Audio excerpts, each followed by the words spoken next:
की अंतरिम जमानत के मामले में अब 22 जून को सुनवाई होगी। दिल्ली की पटियाला हाउस कोर्ट ने फैसला 22 जून तक सुरक्षित रख लिया है। इस मामले में कोर्ट ने एनआईए से जवाब दाखिल करने को भी कहा है। आपको ये बता दें कि इंजीनियर शेख अब्दुल रशीद ने संसद सदस्य के रूप में शपथ लेने के लिए अंतरिम जमानत की मांग की है।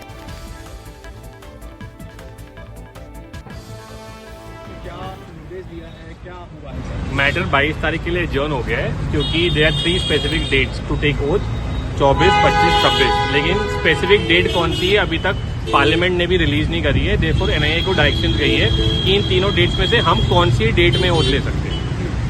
इसके अलावा और एनआईए स्टार्टिंग में कुछ आपत्ति भी जताई थी कि भाई क्यों जाना जरूरी है, नहीं भेजा जाना। नहीं, ऐसा कुछ नहीं है। इन द स्टार्टिंग उन्होंने ऐसा कोई ऑब्जेक्शन नहीं लिया था। उनका ऑब्जेक्शन अभी मोडालिटीज को लेके था कि ये एग्जीक्यूट कैसे किया जाएगा, नंबर 1, एंड नंबर 2 इसी चीज पे था कि स्पेसिफिक डेट कौन सी है। That is all. सुरक्षा के बारे में भी एनआईए ने कुछ कहा? अभी के लिए सुरक्षा के लिए कुछ नहीं कहा है, लेकिन हाँ, जो भी सुरक्षा की बात होगी हो सकता है 22 तारीख को उसके बारे में बात की जाए।